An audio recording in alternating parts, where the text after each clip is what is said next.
Good day everyone. Ayan, tuloy pa rin yung ating road trip galing sa Albania, Bosnia, Italy, tapos ngayon Montenegro, ngayon nasa Croatia tayo. So galing na tayo guys sa Split at saka sa Dubrovnik. So ngayon drive naman tayo papunta dito sa lake. Kaya ang dami rin ditong turista. Dinadayo nila ito. Kaya abangan nyo guys, dito ang view ng ating Plitvicki National Park. So ayan, habang nagda-drive, ayan, yan yung daanan namin dito sa Croatia. Maganda naman yung mga roads, mga bagong gawa. So ayan guys, nandito na tayo sa Plitvicki National Park. Ayan, maraming turista naglalakad. The Plitvicki Lake is the oldest and the largest national park in the Republic of Croatia. The exceptional natural beauty of this area has always attracted nature lovers. As a result of that, it was declared the first national park of the Republic of Croatia as early as 8 April 1949. So, paano ba kami pumunta rito? So, galing kami, siyempre, nag-road trip tayo sa galing Italy, Bosnia, Albania, Montenegro, ngayon sa Croatia. At galing kami ng Dubrovnik as Split. The fastest way to get from Split to Plitvicki Lakes National Park is to drive it takes 2 hours 57 minutes. Tapos guys, dito sa lake na to, syempre nagpark kami sa hotel at kumain kami. May hotel resorts doon. So unang upo ko lang, ang kusunero nila ay Pilipino at ang mga crew, ang ibang crew sa restaurant ay Pinoy din. So tinanong ko sila, wow, hanggang dito ba may mga Pinoy? Ayan guys, galing kami ng Split, day trip. From Split to Plitvicki Lakes National Park. A very popular way to experience the area. Plenty of waterfalls, crystalline lakes, and lush trails. Ito guys, lake na to sa Plitvicki, ang hirap i-pronounce. Una, pagdating namin, siyempre nag-park kami at saka sumakay, sabi sa amin, sakay muna ng bus, pagkatas ng bus, sakay ng boat, tapos ng boat, maglalakad ng 5 oras. So ayan guys, naghanap na ako ng stick para meron akong stick pag naglakad tayo sa hiking. Kaya yan guys, marami na ditong tao. At siyempre kami naman lakad ng lakad at from time to time may mga upuan. So uupo kami at kukuha ng picture. Alam nyo na, ang dami rin kumukuha ng picture. Ako gusto ko kukuha ng picture pag wala ng tao.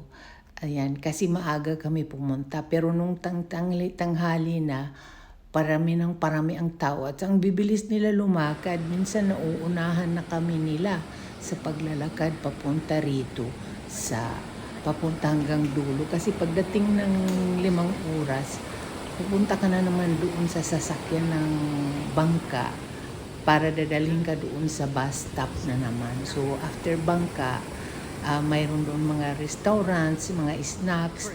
So kumain din kami doon ng sandwich para sa araw na to. Kasi doon na kami na ng halian, kahit may baon kaming tubig at saka biscuits, kumain pa rin kami doon dahil sinabihan kami na mayroon daw naman doon ma-orderan ng fast food sa park, sa loob ng park.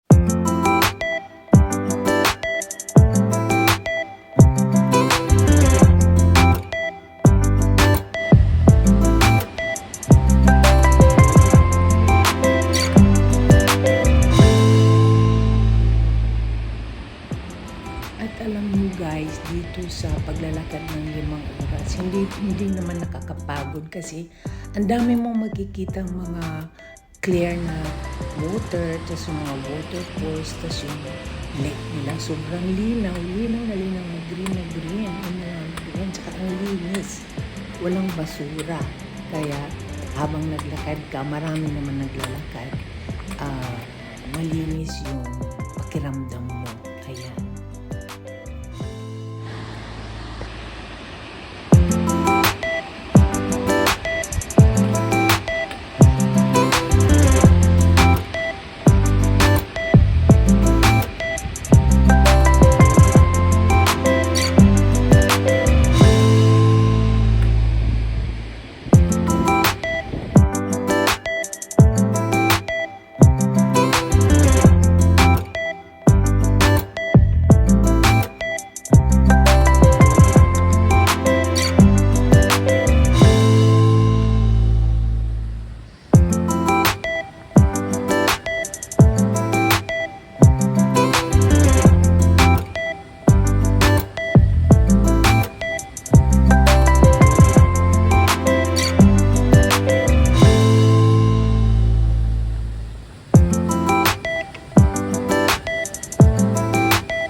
Napaka tahimik pero kahit maraming turista, at saka napaka-green, tapos yung tubig malinaw, tapos para bang yung yung utak mo habang naglalakad kayo, tapos upo kayo pag napagod, tapos lakad ulit.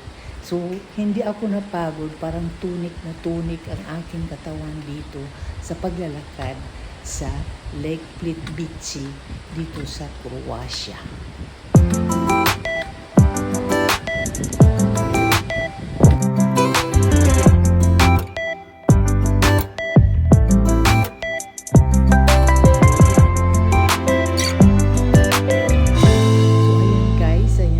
Lalakad na naman kami dahil malapit na yata kami sa, akala ko lagi lang malapit sa boat na sasakyan namin pabalik. At saka alam nyo guys, dito may mga tao na napaka-agresibo rin dahil gusto nila mauuna sila doon makipagpicturan sa waterfalls. Ay ako naman wala akong pakialam, basta maglakad lang ako maglakad.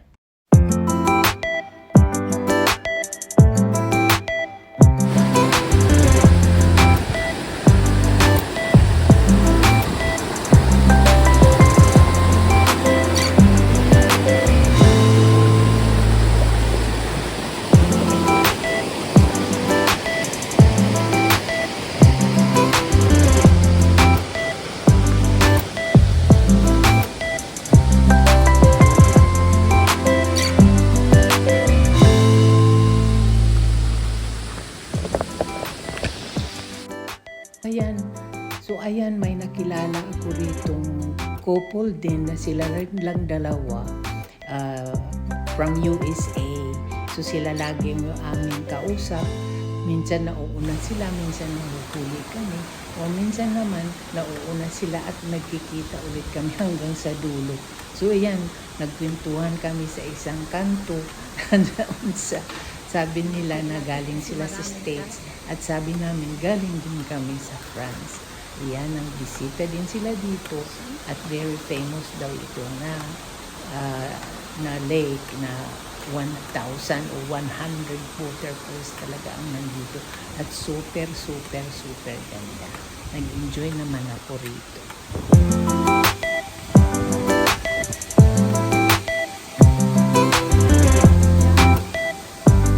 Wala pang tao.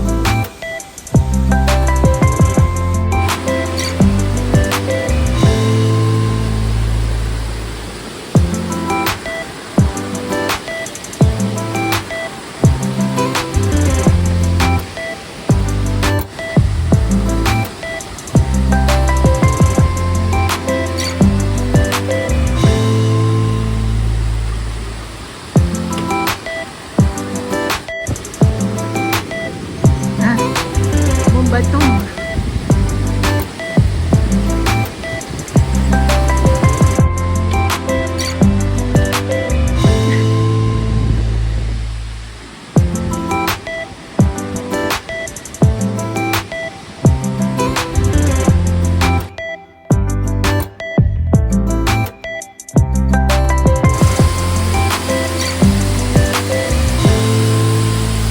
Basta bundok ya dong hunde pare sempre.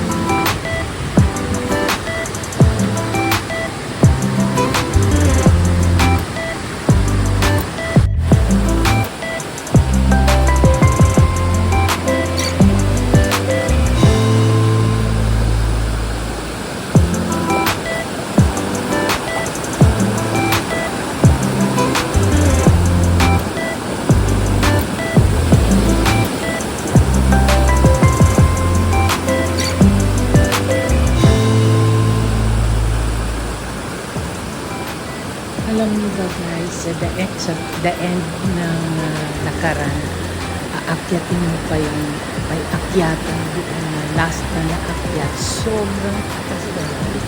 Pero mayroon akong nakitang mga lolo at lola. Sabi ko, kaya ko to. Kaya nga nila eh. Kaya ko din. So every, halimbawa, 20 steps, titigil ako uupo. Tapos 20 steps na naman pataas. Pataas ng pataas. So, from taas, napagkuha ng picture pababa. Sobrang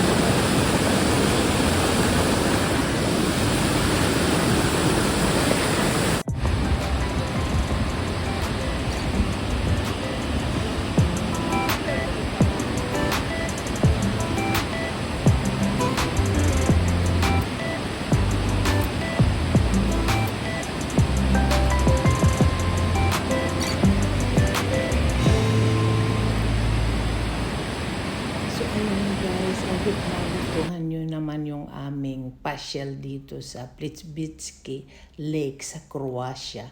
Napakaganda talaga at saka ang daming waterfalls. Hindi lang isa kundi 100 sobra pa yata ang waterfalls dito. Sa kalalakad, dirong mo 5 oras na lakad.